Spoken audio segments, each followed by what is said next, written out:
is ons 4de aand wat ons besig is met die reeks van om hemel op aarde te beleef, of dan ook 'n koninkrykslewe te hê. Maar ons begin met punt nommer 3 vanaand, en dit is om te heers hier op aarde. Goed. Nou ek dink julle weet nou al redelik dat God heers in die hemel, en hy die aarde vir die mens gegee. Nou ons die eerste 3 versies gaan nou juist ook weer daaroor, so kom ons gaan maar net gou deur die papier, dat ons net kan sien waaroor gaan hierdie die heers gedeelte.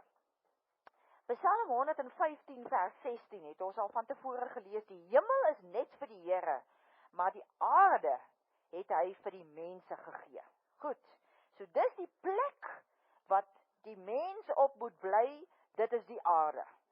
Dis die doel, hoekom die Here die aarde vir ons gegee het. Ons sien ook hier Genesis 2 vers 5, terwyl hy besig is om die skepping te maak, die hele skepping te doen, sê hy hier in vers 5, ek gaan daar begin lees in die middel van vers 4, toe die Here God die aarde en die hemel gemaak het, was daar nog nie enige struike op die aarde nie, en het daar ook nog nie enige groenigheid opgeskiet nie, want die Here God het dit nog nie op die aarde laat reën nie, en daar was nog nie 'n mens om die grond te bewerk nie. So kan julle sien, dat in die hele proses het God gesê, hy was besig om alles te maak, en toe sê hy, maar, daar was nog nie, ek wil hierdie goed maak, maar daar is nog nie 'n mens, wat hierdie goed wat ek wil maak vir hom op die aarde, om dit te bewerk nie.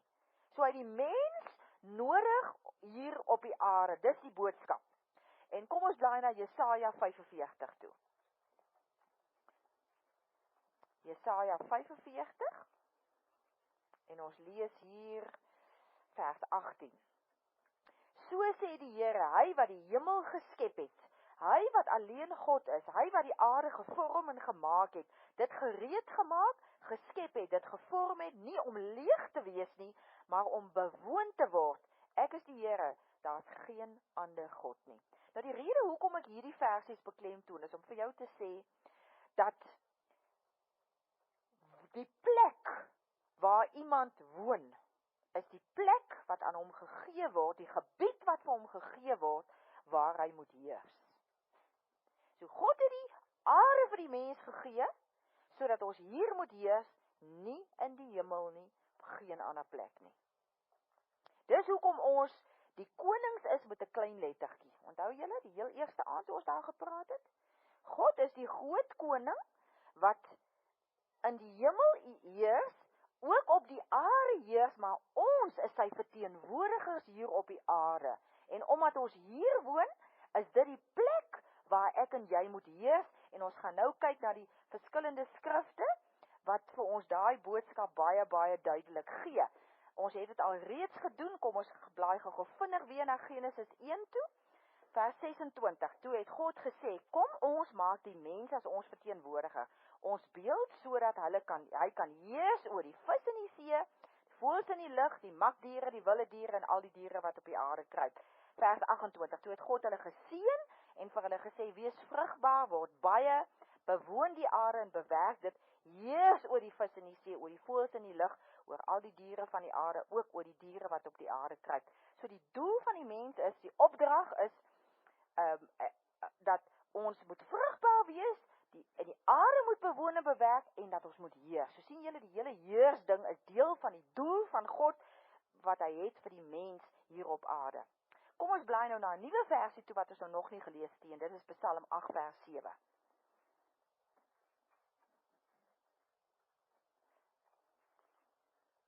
Psalm 8 vers 7. U laat hom heers, vers 5 praat hy van, wat is die mens dat u aan hom dink, die mensekind dat u na hom omsien, u het hom net 'n bietjie minder as 'n hemelse wese gemaak, en dis Elohim, u het hom met aansien en eer gekroon, u laat hom heers, dis nou vers 7, u laat die mens heers oor die werk van u hande, u het alles aan hom onderwerp. Weet julle wat beteken alles? Alles beteken alles. So die Here sê, hy het vir my en vir jou gemaak. En hy het alles wat die Here gemaak het met sy hande, het hy aan ons onderwerp. Dieselfde versie Psalm 8 vers 7 word in Hebreërs 2 vers 8 herhaal. Hy sê om 'n bietjie voller daar, dis nie op julle aantekeninge nie, so as jy wil kan jy 'n aantekening daar maak en kom ons blaai nou na Hebreërs 2 vers 8 toe.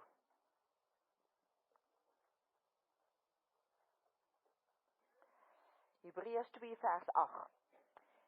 Hier sê weer dieselfde, wat is die mense dat u aan hom dink, die mense kan dat u hom na sy omsien, dan sê hy vers 8, u het alles aan hierdie mens onderwerp. By die onderwerping van alle dinge aan die mens, is niks uitgesluit nie. Alles is aan hom onderwerp. Is dit duidelik genoeg? So met ander woorde, kom ons kyk nou weer na Jesus se manier van lewe, of dit wat hy kom demonstreer. Wat het Jesus gedoen met elke siekte wat daar was? Hy het dit genees. Goed, so siekte is onderwerp aan God, aan die mag van Jesus. Wat het Jesus gedoen toe daar 'n storm op die see was? Hy het die storm stil gemaak. Is dit nie so nie?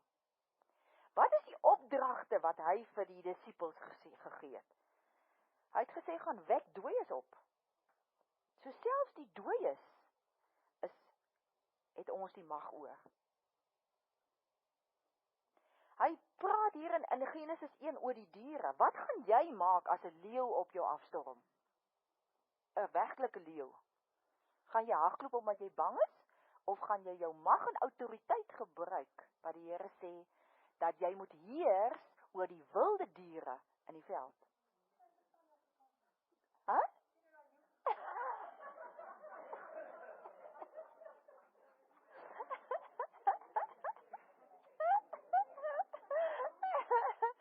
Jy sien, ons koppe werk nie so nie.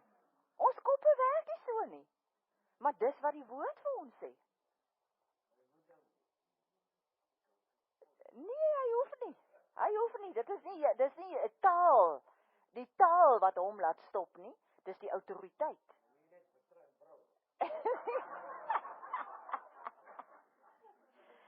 Weet julle wat, as daar die Bybel sê mos vir ons in 1 Korintiërs 15, ek dink is vers 46, eers die natuurlike en dan die geestelike. So as hy hier praat van 'n fisies, as ons nou die voorbeeld noem van 'n leeu, dan geld dit ook vir die duiwel wat rondloop soos 'n brullende leeu. Stem julle saam?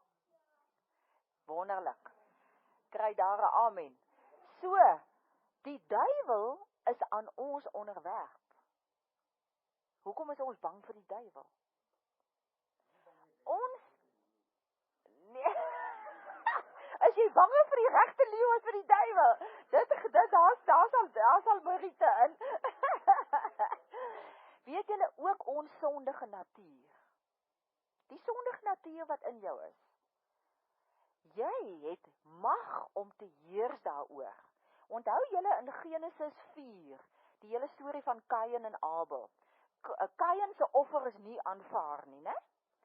Abel se offer is aanvaar. En toe is Kain nou kwaad vir sy broer, omdat God nou sy offer aanvaar het en nie Kain se offer nie, en hy wil toe vir Abel doodmaak. En daar in vers, ek dink is Genesis 4 vers 7, staan daar, die sonde lê en loer vir jou by die deur of so iets. Hy sê die sonde wag vir jou in daar buite, en hy wil jou in sy mag kry. Maar jy moet oor hom heers. Jy sien, God se plan is dat die mens moet heers. Ons moet heers oor ons sondige natuur. So ons kan nie sê, jy weet, ek het nou maar hierdie sonde en hierdie swakheid nie, ek is nou maar so gemaak en gelaat staan nie, en almal moet my nou maar so aanvaar nie. Nee, ons moet heers oor ons sondige natuur. Ons moet heers oor droogte. Maar wat doen ons? Wat doen ons? Hoe werk ons koppe? Ons dink, jy weet, hierdie goed bring God maar oor ons pad, om hierdie rede, wat ook al, ons nou maar in ons verwysingsraamwerk het, en ons wat nou maar daarmee saamlewe. Kom daar siekte oor ons pad, jy weet, dit is nou maar van die Here af, en, jy weet, aanvaar het nou maar.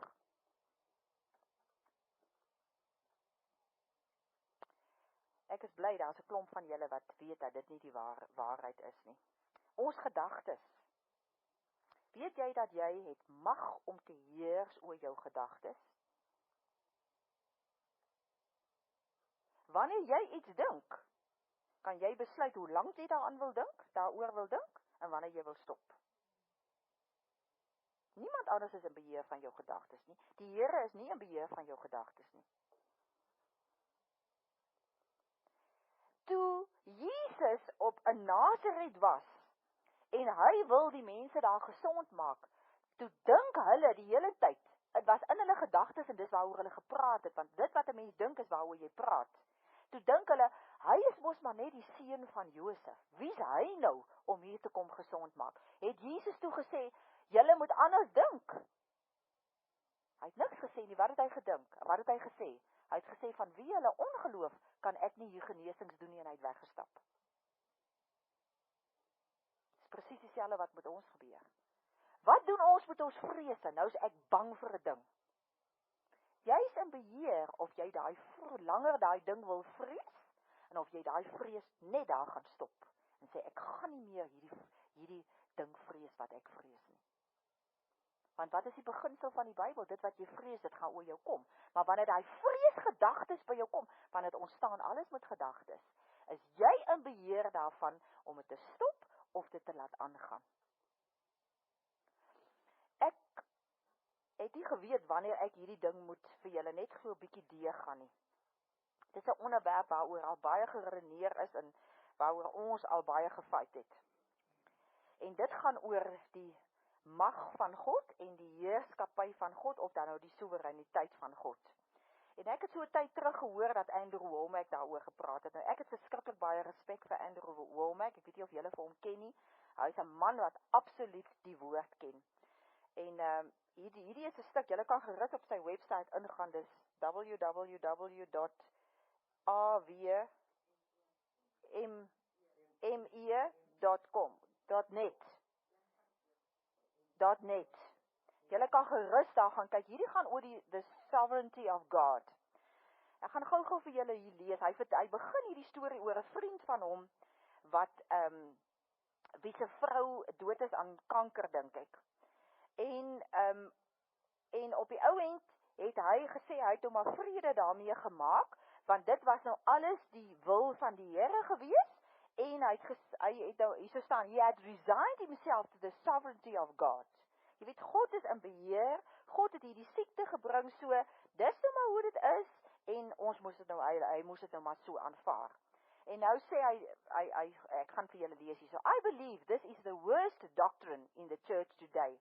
I know that this is a shocking statement and is near blasphemy to some people, but the way sovereignty is taught today is a real faith killer.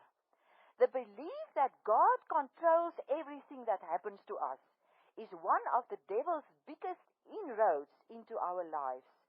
If this belief is true, then our actions are irrelevant and our efforts are meaningless. What will be, will be. If we believe that God wills everything, good or bad, to happen to us, it gives us some temporary relief from confusion, want ons verstaan nie altyd nie, and condemnation, skuldgevoelens. But in the long term, it slanders God, dit laster teen God, and it hinders our trust in God, and it leads to passiveness. Dan sê hy, religion had resulted in the invention of a new meaning for the word sovereign, which basically means God controls everything. Nothing can happen but what He wills or allows. However, there is nothing in the actual definition that states that. The dictionary defines sovereign as, eerste ene, paramount, supreme, en tweedens, having supreme rank or power. En derdens beteken dit independent, a sovereign state. En vierdens beteken dit excellent. None of these definitions mean that God controls everything. It is assumed that since God is paramount or supreme, that nothing can happen without His approval, met ander woorde wat hy toelaat. That is not what the scripture teach. En nou sê hy in 2 Petrus 3 vers 9, sê Petrus, en kom ek lees gou vir julle daai stuk. In 2 Petrus 3 vers 9 staan, die Here stel nie die vervulling van sy belofte uit nie, al dink party mense so. Nee, hy is geduldig met julle, omdat hy nie wil hê dat iemand verlore moet gaan nie. Hy wil hê dat almal hulle moet bekeer. Goed, dit is God se wil. Nou sê hy, as dit God se wil is, en God is totaal in beheer van elke mens, hoekom laat hy dan toe dat daar mense verlore gaan? Want dis dan sy wil. En hy is dan nou sovereign, en hy is in beheer van alles. So, God's will for people concerning salvation is not being accomplished. This is because the Lord gave us the freedom to choose. He doesn't will anyone into hell. He paid for the sins of the whole world. But we must choose to put our faith in Christ and receive His salvation. People are the ones choosing hell by not choosing Jesus as their Savior. It is the free will of man that damns them, not God. Okay, en dan gaan hy nou verder aan. God has a perfect plan for every person's life, Jeremia 29 vers 11. But He doesn't make us walk that path. We are free moral agents with the ability to choose. He has told us what the right choices are. In Deuteronomium 30 vers 19 sê hy, kies die lewe of kies die dood. Kies die voorspoed of kies die teenspoed. Kies die lewe of kies die dood. But He doesn't make those choices for us. God gave us the power to control our destinies. En dis waaroor ons Bybelstudie vanaand gaan. Typical teaching on the sovereignty of God puts Jesus in the driver's seat with us as passengers. On the surface, that looks good. All of us have encountered the disastrous result of doing our own thing. We desire to be led of the Lord, and teaching that nothing happens but what God wills fits that nicely. However, the scriptures paint a picture of each of us being behind the wheel of our own lives. We are the one doing the driving. We are supposed to take directions from the Lord, but He doesn't do the driving for us. Jy sien, dit is my hele redenasie. God het ons sy woord gegee, om vir ons te sê wat hy wil hê dat ons moet doen. Maar is ons keuse of ons dit wil doen. Dan gebeur daar dinge, soos byvoorbeeld motorongelukke, die goed, wat nie in die Bybel staan nie. Nou as ek nou praat van dit wat sy woord vir ons gee, hy sê byvoorbeeld vir ons, ek het dit hoeveel 1000 maal al gesê, hoe ons huwelike moet hou. Dis ons keuse of ek my huwelik wil hou volgens die beginsels van die woord. As ek kies om dit so te doen, as ek kies om 'n onderdanige vrou te wees, as ek kies om my man lief te hê, as ek kies om my man te versorg, alles wat die woord vir my gee, en my man doen dieselfde wat die woord vir ons opdra in die huwelik, sal ons verseker 'n gelukkige huwelik hê. Maar ek moet die keuse maak en hy moet die keuse maak. Goed. Maar nou is daar ander dinge. En hy gaan nou baie verder hier aan. Ek wil nou op die ou end nie die hele stuk lees nie. Hy sê net hierso, daar's sekere dinge wat ons gebeur, bloot net omdat ons nie die beginsels van die woord volg nie. Dis nou byvoorbeeld soos in die huwelik, of jou finansies, of wat ook al. En dan is daar sekere dinge wat gebeur, wat die duiwel net eenvoudig kom doen. Soos byvoorbeeld, dat hy kom met versoekings. Nou versoekings oor ons pad is byvoorbeeld siekte. Dis net die duiwel wat kan kom siekte bring in ons lewe. Siekte kom nie van die Here af nie, mense. Handelinge 10 vers 38 staan daar duidelik dat Jesus het oral waar hy rondgegaan het, hy mense wat siek was, wat in die mag van Satan was, het hy gesond gemaak. Goed. So ek en jy het mag om te heers oor dit wat die kom doen. Ons gaan nog al hierdie goedes doen oor hoe om dit te doen. En dan is daar soos byvoorbeeld ongelukke. Net eenvoudig goed wat gebeur as gevolg van die vervalle wêreld waarin ons lewe. Maar dan, in daai tipe gevalle, is daar altyd die Heilige Gees wat vir ons waarsku. So onthou julle, ek het verlede week vir julle die voorbeeld gesê van Ledies, wat die Here baie duidelik gesê het, moenie gaan plantjies koop nie, gaan huis toe. Sy was ongehoorsaam en sy was in 'n ongeluk. Die Here doen alles, en hy sê dit hier so mooi, hy sê, die Here sal nie, daar kan nie dinge oor ons pad gebeur wat hy nie vir ons lei, en vir ons waarsku, en vir ons wil, want sy hele plan is, dat dit moet goed gaan met ons, so hy sal doen alles, om te keer dit wat die duiwel wil doen, en dit wat whatever ook al gebeur, wil dat dit lei, dat daar moet fout kom in ons lewe, want sy hele doel is, dat dit moet goed gaan oor ons. So, ek wil, as jy hierdie dinge nie glo nie, dan kan jy nie hierdie woord glo wat ons vanaand oor praat nie. As jy glo dat God is totaal en al in beheer, hy laat my besluit, hy laat my keuses maak, dan kan jy hierdie Bybelstudie waaroor ons vanaand gaan praat, kan jy nie aanvaar nie en kan jy nie glo nie. En dan kan jy nie heers oor jou lewe nie. Dan kan jy nie. Dan moet jy nie verbaas wees dat die Satan kom woer speel met jou in jou lewe nie. Want hy gaan dit doen. Want dit is die manier hoe God vir ons hier op aarde geplaas het, hy het vir ons die mag gegee, sodat ons kan heer. En jy kan heers, en jy sien dit dat dit reeds van die skepping so af was. Die probleem is, in die Ou Testament het dit nie gebeur nie. En die rede was, omdat Adam en Eva droog gemaak het. Onthou, vir Adam en Eva is die tuin van Eden gegee. Dis die plek waar hulle gebly het. En dit was die plek waar vir hulle die mag gegee is om te heers. Ok, onthou, ons het mos net maar gesê, ons is die aarde, hele aarde. Adam en Eva se domein was die tuin van Eden. God het vir hulle 'n opdrag gegee, julle mag nie eet van die boom van kennis van goed en kwaad nie. Toe kom Satan.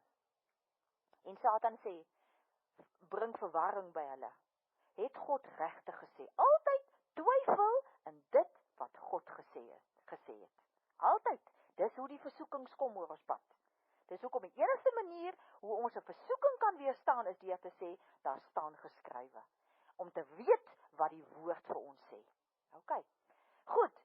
Nou kom, omdat Adam en Eva ongehoorsaam is, hulle kies self om ongehoorsaam te wees aan dit wat die Here gesê het en vir Satan te luister.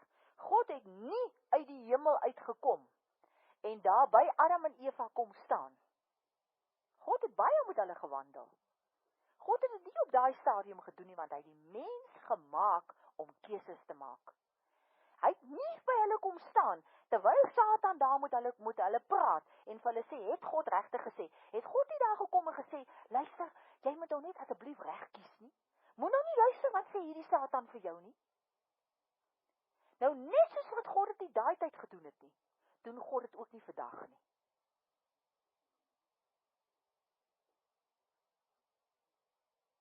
Want hy het die mens gemaak om te kies.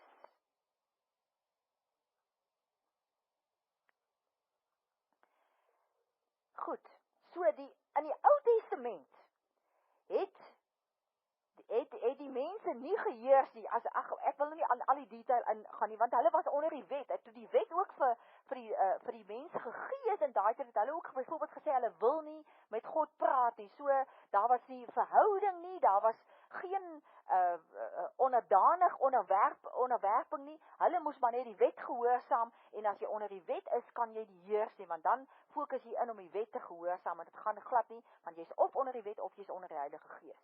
Ok, en die Heilige Gees is die manier hoe ons heerskappy voer, ons sal dit nou later sien, en met die woord, en dan natuurlik ook met sy naam, wat die Ou Testamentiese mense nie gehad het nie.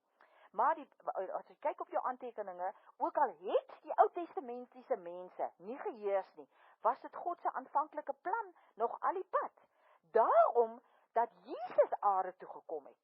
En wat het Jesus kom sê, kom verkondig toe hy op die aarde gekom het? Die eerste ding, ons het dit al vir mekaar gesê, Matteus 4 vers 17, bekeer julle, want die koninkryk van God het naby gekom.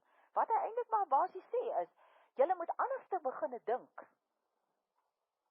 Nie soos die Ou Testamentiese mense nie, nie onder die wet nie.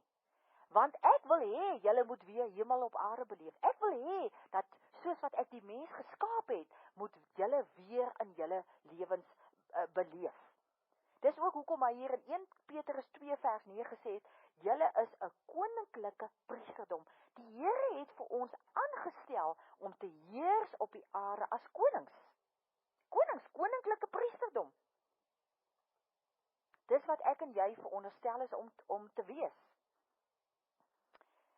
Ek sê hier op die aantekeninge, alle mense, en dit is ons as gelowiges, het presies dieselfde voorregte, omdat ons koningskinders is, en dieselfde potensiaal, omdat ons in Christus is. Christus is soos almal presies dieselfde, om hemel op aarde te beleef. Die rede of ons hemel op aarde beleef of nie, hang af van die mate waarmee ons heers.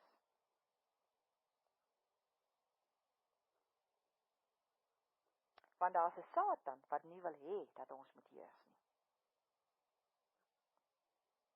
En daar is ook 'n vervalle wêreld wat dit vir ons moeiliker maak. Goed, weer op die aantekeninge. Ons heerskappy. Punt A. Ek beheer my eie lewe deur middel van God se mag wat hy aan my gegee het. Ek wil net gou op hierdie punt sê. Die New Age sê, ek beheer my eie lewe met die kragte en die energie wat binne in my is. Dis hun waarheid wat hulle vat, en hulle maak dit nie in lyn met wat die woord sê nie. Kom, ek sê nou vir jou, ek en jy, die enigste mag wat ons het, om enige iets te kan doen op hierdie aarde, is die mag wat God vir ons gegee het binne in ons. Dit is hoekom Filippense 4 vers 13 sê, ek is tot alles in staat deur Christus wat vir my die krag gee. Handelinge 1 vers 8 sê, dat ons sal krag ontvang wanneer die Heilige Gees oor ons kom en ons sal getuies wees. Getuies wees van wie Jesus is. Want ons het daai krag binne in ons. Onthou julle, toe Jesus die vrou met die bloedvloeiing, toe sy aan Jesus raak, toe sê hy, wie het aan my geraak, want hy het gevoel dat krag uit hom uitgevloei. Daai selfde krag is in my en jou. Besef jy dit? Besef jy dit? Dis nie jou eie krag nie, dis God se krag wat binne in jou is. En dis daai krag wat hy vir die disippels in Matteus 10, vers 1 en dan vers 7 daar rond gesê het, gaan verkondig die evangelie en maak siekes gesond, wek dooies uit en dryf bose geeste uit. Hoor hierso wat het hy gesê? Hy het vir hulle gesê, gaan maak julle siekes gesond, gaan dryf julle bose geeste uit, gaan wek julle dooies op. Met die krag wat hy vir hulle gegee. Die Here sal nooit van ons iets verwag, as hy nie vir ons toerus om dit te kan doen nie. En julle moet nou mooi hoor wat ek vir julle gaan sê. Hy het nie vir die disippels gesê, as jy by mense kom, moet vra vir my om hulle gesond te maak nie. Of vra vir my om die dooies op te wek nie. Vra vir my om die bose geeste uit te dryf nie. Hy het gesê, julle moet siekes gesond maak.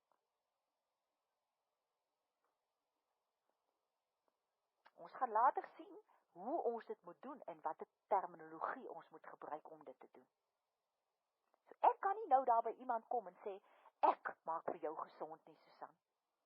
Dis nie wat ek sê nie, maar die opdrag is, En die begrip wat jy vanaand moet hoor, is dat God het vir jou mag gegee. En as ons gaan kyk hier in Efesiërs 3, blaai gou soontoe. Daai mag wat hy vir my en vir jou gegee het, Efesiërs 1, vers 19. Hy sê, Paulus bid hierso en hy sê vir die gemeente van Efese, hy sê, ek bid, dat julle sal weet hoe geweldig groot sy krag is, wat hy uitoefen in ons wat glo. Dit is dieselfde kragtige werking van sy mag, wat hy uitgeoefen het toe hy Christus uit die dood opgewek en hom in die hemel aan sy regterhand laat sit het. Weet julle hoe magtig is daai krag wat in jou is? En jy het dit nie gekry om nie iets daarmee te doen nie. Jy het dit gekry sodat jy kan heers hier op hierdie aarde. Kom ons blaai na Matteus 18 vers 18 toe.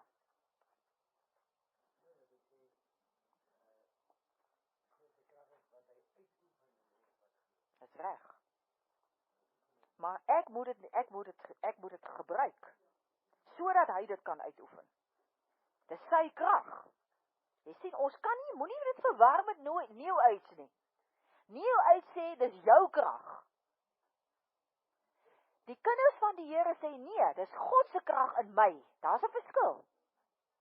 Daar's 'n enorme verskil. Het julle die verskil? Dis nie jou powers nie, dis nie jou energie wat uitvloei om iets te doen nie.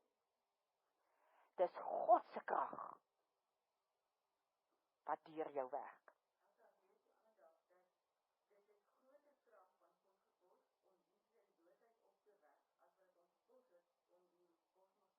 Sjoe, awesome. O, is dit?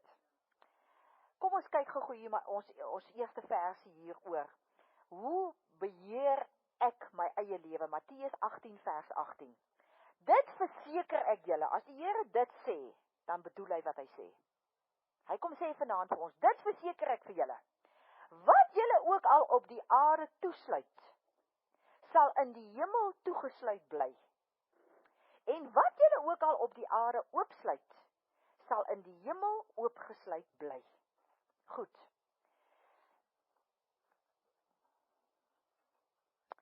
As ons hierdie versie lees, dan wil ek gou vir jou sê, en ons gaan nou, die volgende punt, gaan ons eintlik uitkom by hierdie sleutels.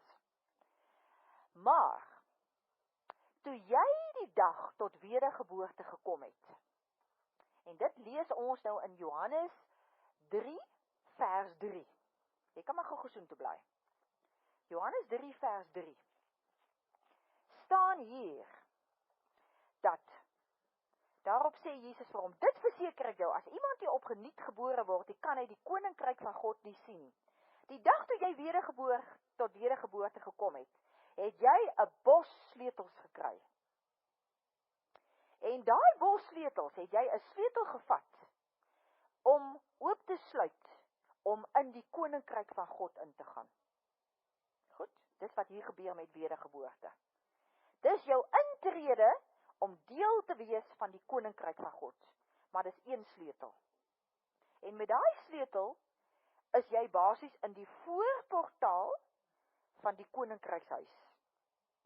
Maar jy het 'n bos sleutels gekry.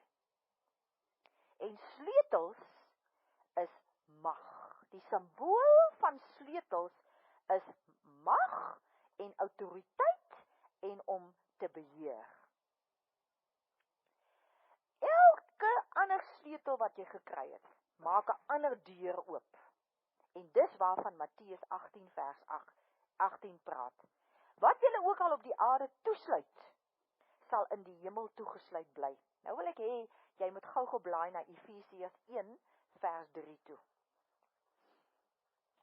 Ons weet, ons het al baie daaroor gepraat, dat ek en jy is geseëndes. Glo jy dit? Jy is klaar geseën.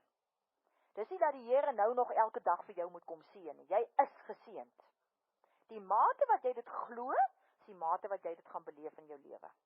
Goed, dis iets wat jy moet doen nie, jy moet dit glo. Want dit wat jy glo, dit gebeur met jou. Efesiërs 1 vers 3, aan God die Vader van ons Here Jesus Christus kom al die lof toe.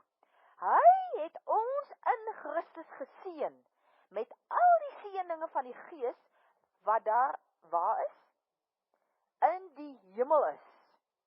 Goed. Blaai gou na Jakobus 1 vers 17 toe. Julle weet in Matteus 7 vers 11 staan daar, as ons wat aardse vaders is, net die beste vir ons kinders wil gee, hoeveel te meer nie ons hemelse Vader nie. Nou goed, hierdie Jakobus 1 vers 17 sê, elke goeie gawe en elke volmaakte geskenk kom van bo. Waar is bo? In die hemel. So hier het ons nou 2 verse waar ons sien, al die seëninge wat God vir jou in gedagte het, is in die hemel. En al die goeie gawes en al die goeie geskenke is in die hemel. Goed. Nou staan hier in Matteus 18, wat ek op die aarde toesluit, sal in die hemel toegesluit wees. So met ander woorde, daar sekere goed wat ek doen hier op aarde, wat maak dat die seëninge wat in die hemel vir my bedoel is, ek self het sleutels wat dit toesluit. Ok, kom ek noem 'n voorbeeld. Ek sit met skuldgevoelens. En ek glo 'n leuen dat, jy weet, ons hier op die aarde, ons kan nie eintlik regtig die Here se stem hoor nie, en ons kan nie regtig hom ken en verstaan nie, so ek kan hom nie van aangesig tot aangesig sien nie, want ek het nou al hierdie sondes, so ek kan nie in 'n intieme verhouding met die Here wees nie. Ek glo daai nonsens. Weet jy wat maak ek dan, wat gebeur as ek dit glo? Ek sluit hier op aarde toe, omdat ek hierdie stupid goed dink in my kop, 'n verhouding, die seën van 'n kosbare verhouding wat God wou gehad het, dat ek met hom moet hê. Ek sluit dit toe, niemand anders nie. Omdat ek met skuldgevoelens sit en 'n leuen glo. Ok. Ek glo nie in hierdie ding van die gawes nie. Dis so wat twak hierdie ou profesie storie, jy weet, mense wat profeties is van die duiwel af, hulle is waarsêers en hulle suig die goed uit en bring mense onder wanindrukke, al hierdie goeders. God het, in die hemel het hy in gedagte, dat al die gawes van die Gees deur my moet vloei. Maar omdat ek hierdie nonsens glo, sluit ek op aarde toe, sodat die gawes wat God vir my beplan het hier op aarde, dat ek dit nie hier kan toepas nie. Sien julle, waaroor gaan dit? Ek glo dat die Here bring siektes oor ons, want hy wil vir my lesse leer. Met daai geloofie sluit ek toe dat daar genesing in my liggaam kan plaasvind wanneer ek gediagnoseer word met 'n siekte of die simptome het van siekte. Die woordjie toesluit beteken om in te perk, en die woordjie oopsluit beteken toelaat. Alright. Nou staan hier, wat julle ook al op die aarde oopsluit, sal in die hemel oopgesluit bly. Ok. Ek glo op die aarde oopsluit, met ander woorde op die aarde toelaat, sal in die hemel toegelaat word.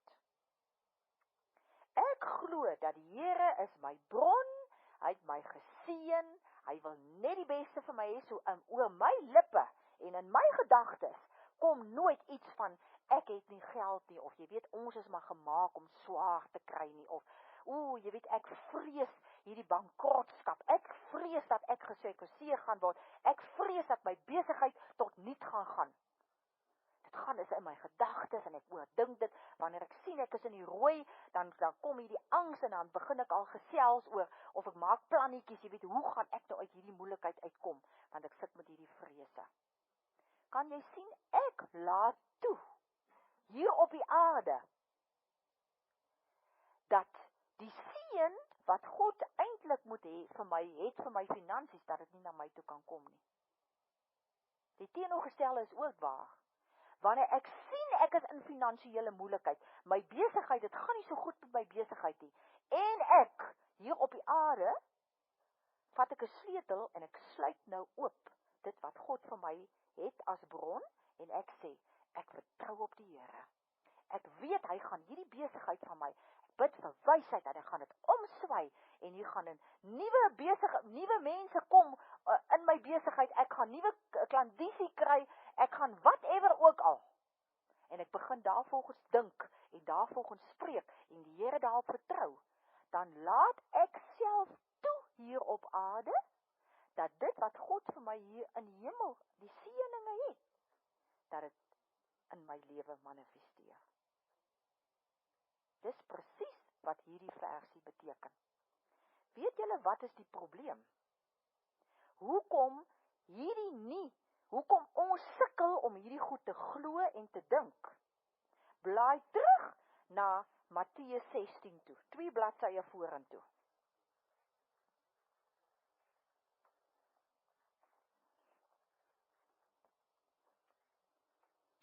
Hier lees ons waar die disippels by mekaar is, Matteus 16, vers 15, maar julle het hy gevra, wie sê julle is ek?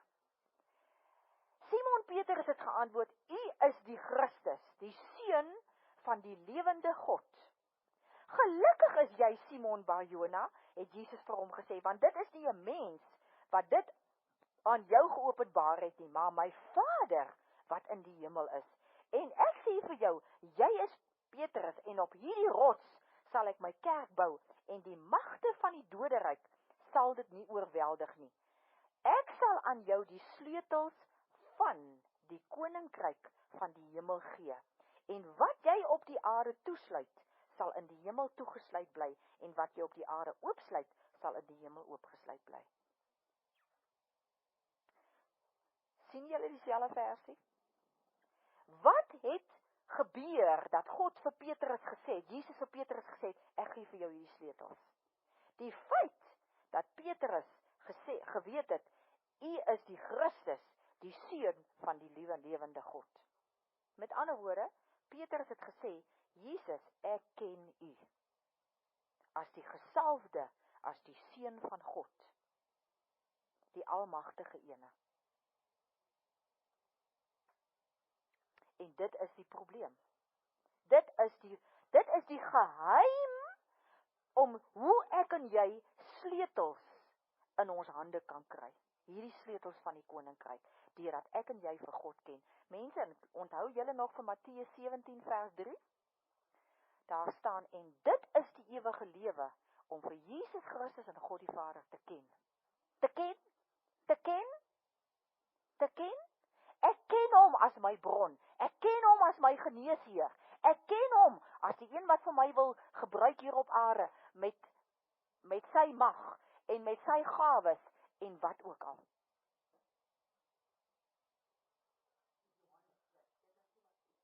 Skies tog, Johannes 17 vers 3, Johannes 17 vers 3, wat sê, en dit is die ewige lewe, dat julle vir Jesus en vir God die Vader sal ken. Ok? So waaroor gaan dit? Wat is Jesus? Om die woord te ken. Ek en jy moet die woord beginsels ken. Ons moet weet, dat wanneer hierdie simptome kom van siekte, dat ek moet dadelik weet, maar die Here wil nie hê dat ek moet siek wees nie. Ek ken hom, ek ken die woord beginsels, ek weet wat is die Here se gedagtes vir my. Psalm 136, nie 139, wat die een is dit, vers 16. Psalm 139 vers 16, ja, sê, dat God se gedagtes vir my, is net mooi gedagtes. Ek net gou seker maak, voor ek nou vir jou verkeerd laat dink. Ja, Psalm 139 vers 17, hoe wonderlik is u gedagtes vir my, o God, hoe magtig is hulle almal. Die Here het net mooi gedagtes vir jou. Jy sien, as jy glo dat die Here wil vir jou laat swaar kry, die Here wil allerhande negatiewe goedes oor jou pad bring, om watter rede ook al. Hy laat dinge toe in jou lewe. Dan is dit mos nie mooi gedagtes nie. So dis wat die woord vir ons sê. Blaai gou na Lukas 11 toe. Dan sien jy wat dit maak dat ons nie hierdie sleutels gebruik nie. Lukas 11 vers 52, hy praat met die skrifgeleerdes en die fariseërs. Het die skrifgeleerdes en die fariseërs vir Jesus geken? Hulle het hom nooit aanvaar nie. Hulle is altyd die een wat hom bevraagteken het in alles wat hy gedoen het. Wat het Adam en Eva in die tuin gedoen? Hulle die woord bevraagteken. Ons bevraagteken die woord. Ons glo nie die woord nie. Hier staan, ellende wag vir julle wetgeleerdes, want julle het die sleutel van die kennis. Wat 'n kennis? Die kennis van wie Jesus is. Die kennis van wat die woordbeginsels is. Julle het daai sleutel van die kennis weggeneem. Self het julle nie ingegaan in die koninkryk. Julle het nie daai sleutels gevat van die mag nie. En oopgesluit nie.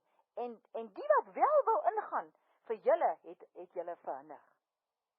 Hierdie selfde vers is in Matteus 23 vers 13, jy kan hom maar gaan lees. Presies dieselfde gedagte. Jy sien, daar is ons moet nie net, ons moet weet, ons moet die kennis hê, dat ek en jy sleutels het. Ons moet die kennis hê, ons moet weet, dat ek en jy het daai sleutels. Anders kan ons nie daai sleutels gebruik nie. Blaai gou na Johannes 11 toe. Hier is die hele verhaal van die dood van Lazarus. As jy gaan lees hierso van die begin af is, die Maria en Magda, die twee susters van Lazarus, het iemand na Jesus toegestuur om vir hom te gaan sê, Here, Lazarus is baie siek. Toe Jesus dit hoor in vers 4 het hy gesê, hierdie siekte sal nie op die dood uitloop nie, maar op die openbaring van die mag van God, sodat die Seun van God daardeur verheerlik kan word. OK? Hy het gesê, hierdie siekte sal nie op die dood uitloop nie. Dis die woord wat die Here vir ons sê. En verder, as jy verder lees, toe op die ouend is Lazarus toe dood. En Magda en Maria is baie hartseer daaroor en hulle sê albei vir hom, dat as iemand net betyds was, dan sou dit nie gebeur het nie. Met ander woorde, hulle het nie die mag gebruik, wat hulle eintlik gehad het nie. Niemand wat by Lazarus was, het die mag gebruik wat hulle gehad het nie.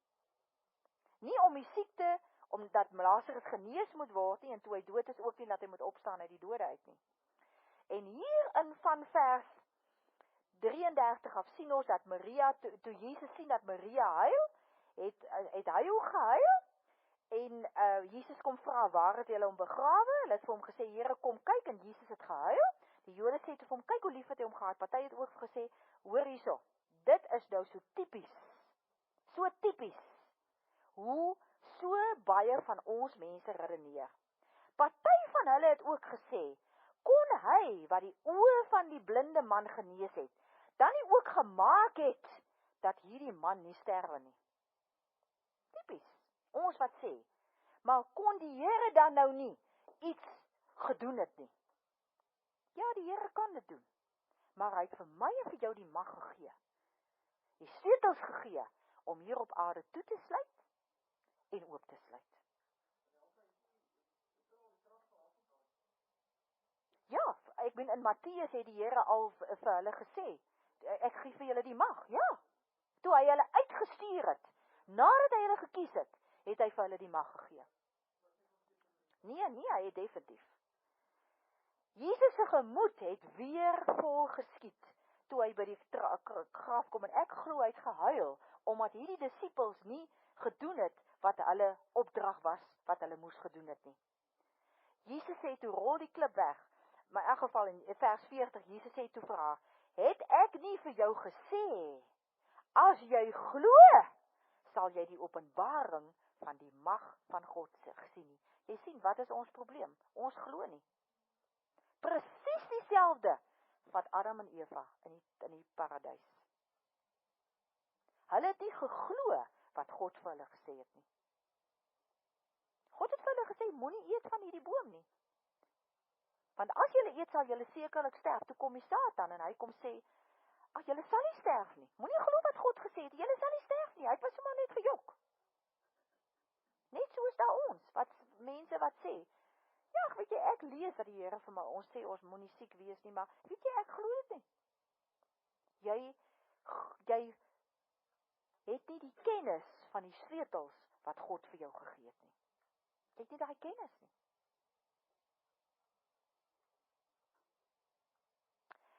Andrew Wommack het ook 'n baie mooi manier hoe hy hierdie ding verduidelik. Hy sê, as ons 'n huis het, in 'n huis woon, dan is daar krag in die huis.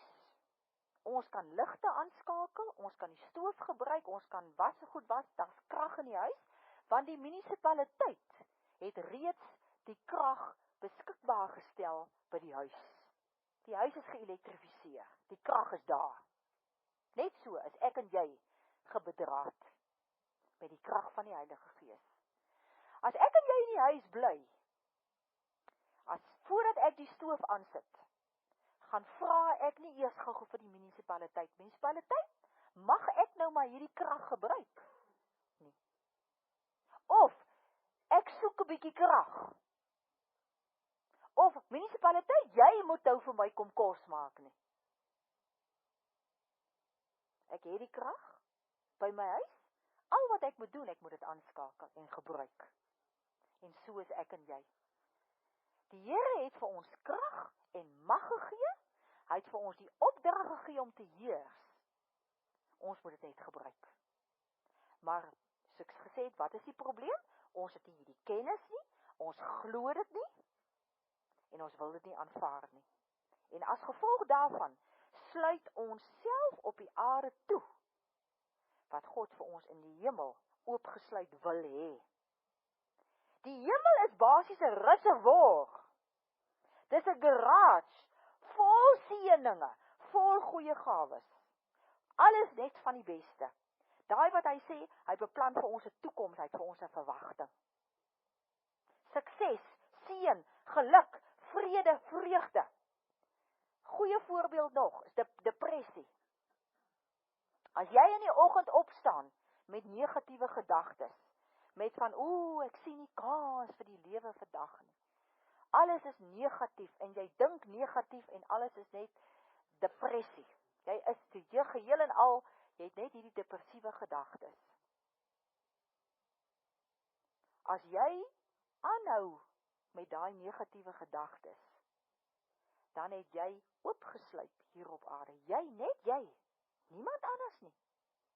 Die Here kom nie met 'n knoppie om iets aan jou gedagtes te kom doen nie. Ek en jy is in beheer van ons gedagtes. En ons sluit depressie vir ons oop, of ons sluit depressie vir ons toe.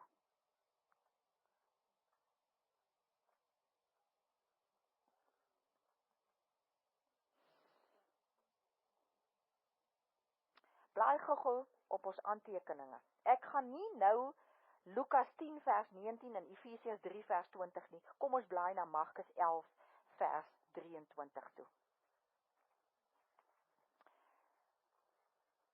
Markus 11 vers 23, ek wil nie te veel hieroor sê nie, want ons het al baie oor hierdie vers gepraat. Dit verseker ek julle, elkeen wat vir hierdie berg sê, lig jou op en val in die see, en daarby nie in sy hart twyfel nie, maar glo dat wat hy sê gebeur, vir hom sal dit gebeur. Dink jy die Here sal vir jou die opdrag gee, om vir die berg te sê, val in die see, as hy nie vir jou die mag gee, dat dit kan gebeur nie? Jy het hy mag. Maar weet jy wat doen ons? Ons sê nie vir die berg, ons praat oor die berg. As hier droogte is, wat doen ons? Ons praat oor die droogte, en ons maak plannetjies, hoe gaan ons die diere kos gee, jy weet, en waar gaan ons water vandaan kry? Terwyl daar vir ons gesê word in die woord, sê vir die droogte val in die see.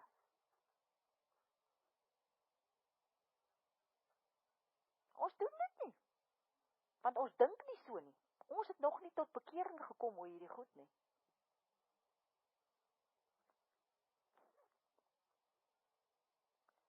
As jou huwelik 'n probleem is, as daar 'n buiteegtelike verhouding in jou huwelik is, sê vir die berg, val in die see. Sê vir daardie verhouding wat buite God se wil is, verhouding val in die see. Glo in jou hart. Ja. Die volgende versie wat aan hakies aan Esegiel 37, dis gaan oor die doodsbeendere. Dis eintlik 'n beter om toe te pas op 'n huwelik, 'n dooie huwelik. Spreek oor daai dooie huwelik, lewe. Spreek oor jou dooie besigheid, lewe. Moenie plannetjies maak oor hoe gaan ek nou maak nie. Al wat jy moet doen is as jy bid van die Here, wys dit en jy doen wat die Here vir jou sê. Maar moenie jou eie plannetjies probeer maak om hierdie gemors iets aan te doen nie. Spreek lewe, heers. Vat die sleutels en sluit oop hier op die aarde wat God vir jou besigheid in gedagte het in die hemel. Sluit oop hier op die aarde wat God in gedagte het in jou verhouding met die Here. In jou finansies, in jou liggaam, in elke aspek van jou lewe, in jou kind se lewe.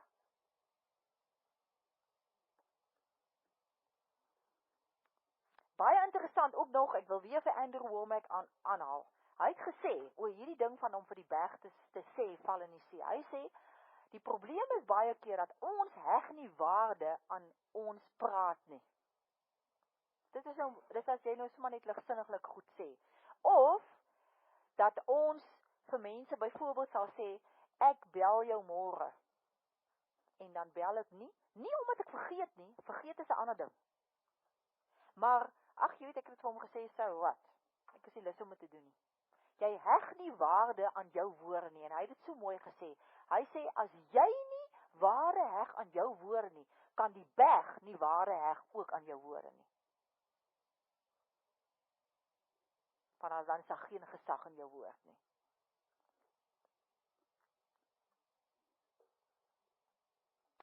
Jesus het in Matteus 8 vers 8, toe die offisier se slaaf nie by hom is nie, en hy siek, toe sê hy, ek stuur die woord, en die woord sal vir hom genesing bring. Vers 16, Matteus 8 vers 16, Jesus het met die woord bose geeste uit iemand uitgedryf. Ok? En in vers 26, toe daar 'n storm op die see is, het hy met die woord gesê, storm bedaar. Hy het nie vir die disippels gesê, hier is nou 'n verskriklike storm, wat gaan ons doen? Hoe gaan ons nou maak nie? Ons gaan verdrink nie, dit is gevaarlik nie.